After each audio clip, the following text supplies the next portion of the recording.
जोहार झारखंड, जय झारखंड। हमारी पहचान माटी राड़ से है, हमारी पहचान झुमरा पारसनाथ के पहाड़ से है। आप कहेंगे कि आज पारसनाथ का जो मसला सामने आया है, इसको लेकर जो झारखंड के मूल लोग हैं, आदिवासी, आदिम किसान, कबीलाई लोग जो सदियों से इस पहाड़, इस भूभाग में बसते आए हैं, रहते आए हैं, आखिर एकाएक उन्हें ऐसा डर क्यों लगा? या फिर कहीं अफवाह तो नहीं? तो बिल्कुल नहीं, क्योंकि आंकड़े कहते हैं। आपको याद होगा जब देश के प्रधानमंत्री एक बार झारखंड के दौरे पर आए थे, किसी चुनावी प्रचार पर, उन्होंने कहा था कि जब तक प्रधान सेवक है, जल, जमीन, जंगल पर कोई डाका नहीं डाल सकता है। लेकिन ठीक उसी पेपर कटिंग में लिखा था कुछ दिन बाद कि झारखंड से 38 पहाड़ छोटे छोटे गायब हो गए। कहीं से पत्थर कोड़कर निकाला गया, कहीं से मिट्टी कोड़कर निकाला गया, कहीं से बड़े बड़े पेड़ काट कर बेचे गए। किसके लिए? चंद कॉरपोरेट्स के लिए।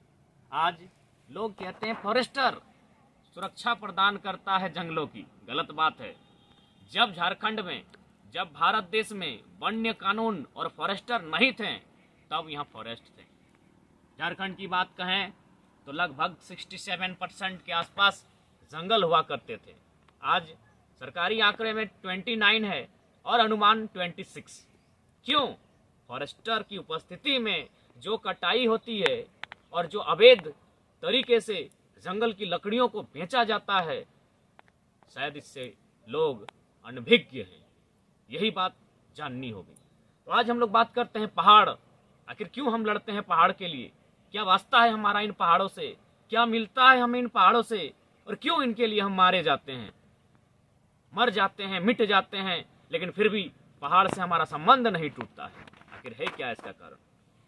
सबसे पहली बात, हम किसानी कौम से हैं, कबीलाई हैं, आदिम कबीलाई हैं। हम इस भूभाग के भूमिफट हैं।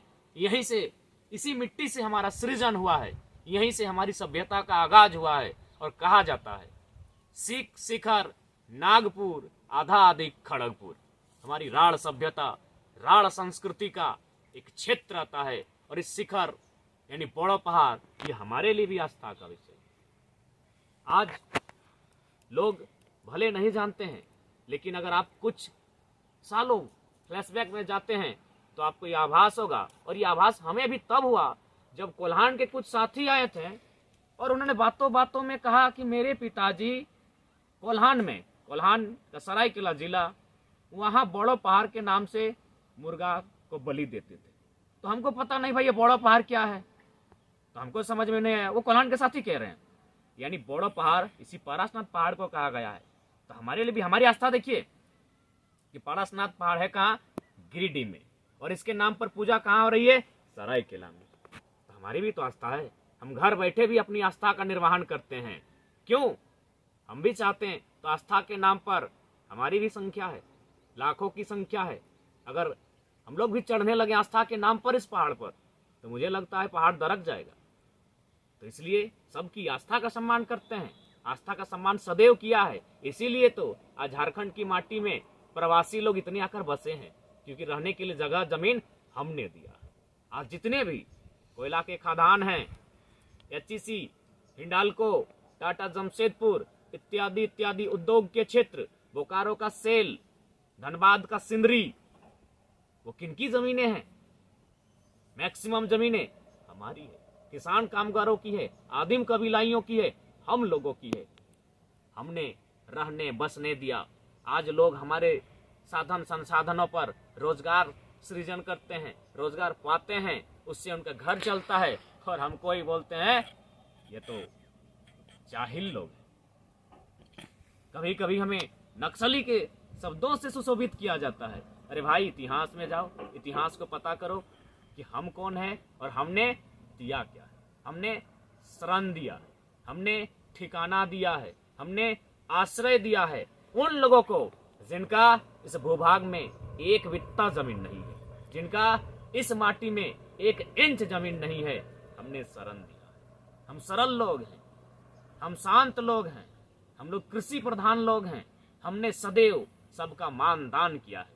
और बिल्कुल हमारी कृषि का जो नियम है, अब उसी को देखिए कुछ पल के लिए। जब धान खेतों में रहता है तो सबसे पहले एक चूहा का पेट भरता है। जब उसको हम लोग काटते हैं और वो गिर जाता है धान की बालियां नीचे, तो मैना, तोता, जो भी पक्षियां हैं उनका पेट भरता है। हम घर उसको लेके आते हैं तो खलिहान जहां रखते हैं धान को एकत्रित करके, वहां चींटी, पिपरी, खोंटा, फोंटा, उनका पेट भरता है। हम माड़ा घुमाते हैं, एक तरफ धान एक तरफ पुआल, उस पुआल से गाय, बैल, महिष, काड़ा इत्यादि का पेट भरता है। फिर उसे हम कूटते हैं गुड़ी, गुड़ी से, तो गुड़ी का शब्द यहाँ हम वापस लेना चाहेंगे धान। उस धान को हम लोग चार बनाने के लिए कूटते हैं, चावल बनाने के लिए। अभी तो मशीन आया है, ढेकी से कूटते हैं। एक तरफ भूसा, एक तरफ चावल, फिर वह भूसा वही पशुओं के काम आएगा खाने के लिए। हम चावल चढ़ाते हैं, चावल बनाने के लिए, गर्म करने के लिए माड़ बनता है। उससे पहले हम लोग उस चावल को सूप के माध्यम से फिल्टर करते हैं। एक तरफ चावल फ्रेश और एक तरफ गर्दा, जिसे हम लोग खुद ही बोलते हैं, छोटा छोटा चावल का टुकड़ा, वह मुर्गी, चेंगना, बतख हो जाता है। फिर भात बनाने के बाद जो माड़ बनता है, जिसे आप लोग राइस जूस कहते हैं, वह हम, जो बलशाली भी होता है, वह हम अपने घर के बकरियों को देते हैं। उसके बाद जो अंतिम बचता है हमारा जूठन, वो भी कुत्ते को जाता है। तो ये हमारी संस्कृति है। हम कृषि लोग, हमने सबको आश्रय दिया है, सभी हमसे लाभान्वित होते हैं। इंसान तो दूर की बात है, पशु पक्षी भी हमारे लिए दुआ करते हैं, क्योंकि हमारे कृत्यों से, हमारे कर्मों से उनका भी पेट भरता है। तो फिर से बात करते हैं पहाड़ की। लोग कहते हैं कि आखिर ये लोग पागल क्यों उठे हैं पहाड़ को बचाने के लिए। पहाड़ को बचाने के लिए लोग इसलिए पागल होते हैं कि इस पहाड़ के आसपास हमारे गांव है। लोग कहेंगे कि कहीं भ्रम तो नहीं, जी नहीं। आप देख सकते हैं केंद्र मंत्री का जो लेटर जारी हुआ है, वहां मवेशी को लेकर ना चढ़ने की बात कही गई है। इसीलिए बेवकूफ़ों की तरह कोई भी कमेंट ना करें, जाने कि वास्तव में खतरा है कि नहीं है। आप विशेष समुदाय के लोगों के वीडियोज को देखें, वे 5 किलोमीटर रेडियस की डिमांड कर रहे हैं।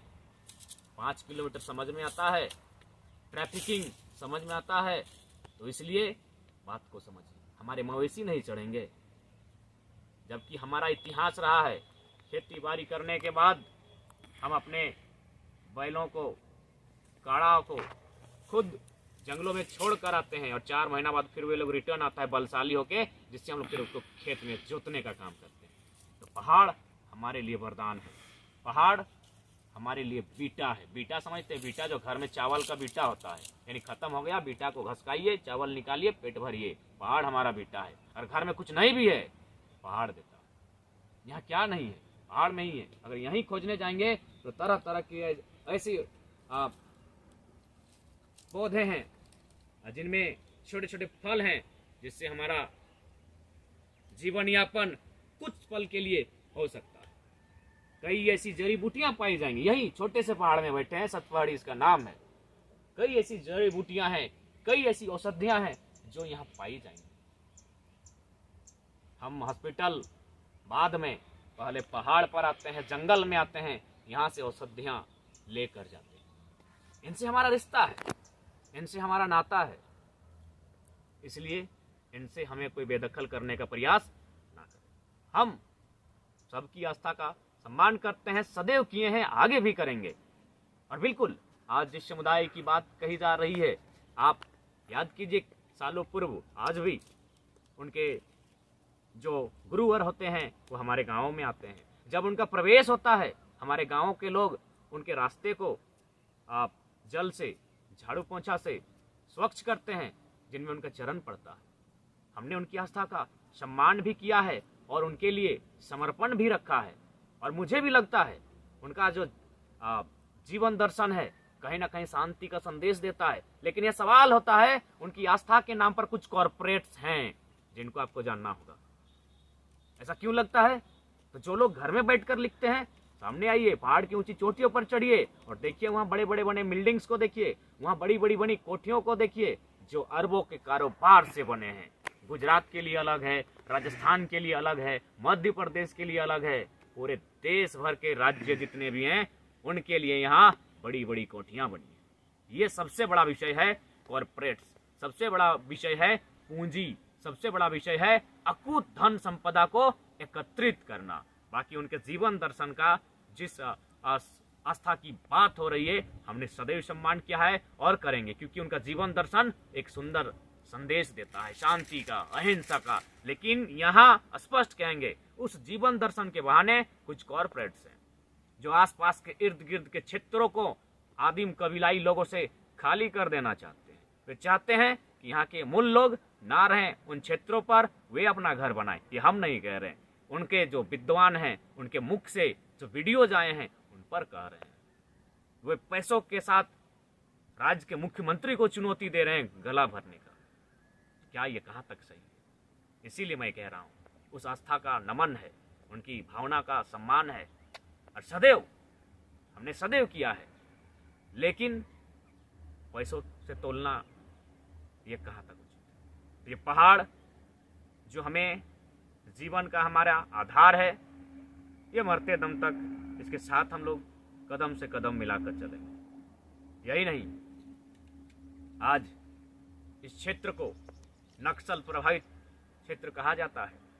क्यों कहा जाता है? किसी ने नहीं नजर गड़ाया है, लोग कहते हैं, लेकिन आज उन्हें जानना होगा। जानना यही होगा 1980 का दौर जिस समय नक्सलवाद चरम पर था, लेकिन यहाँ क्यों पनपा? पारसनाथ की घाटियों में, पारसनाथ की तराई में, तलहटी में क्यों पनपा? किसी ने न छापा है, न लिखा है, न किसी ने जानने का प्रयास किया है।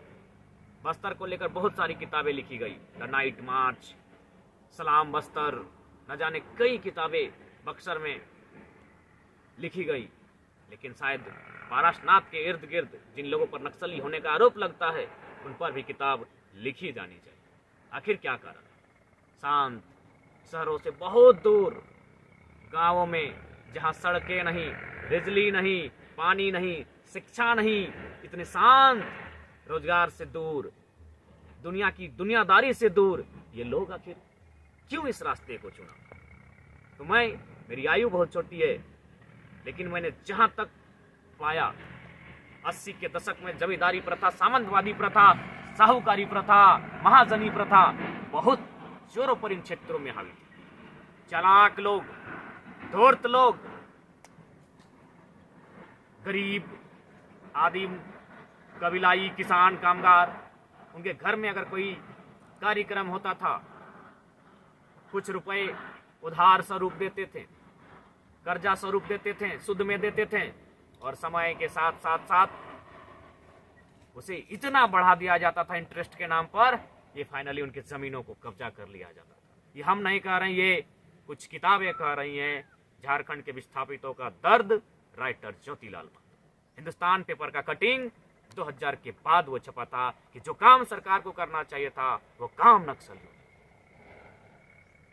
इसलिए आज पहाड़ को सुंदर रहने दें, इसे इको सेंसिटिव जोन रहने दें, इसे तुपचांची वन्य जीव अभयारण्य रहने दें।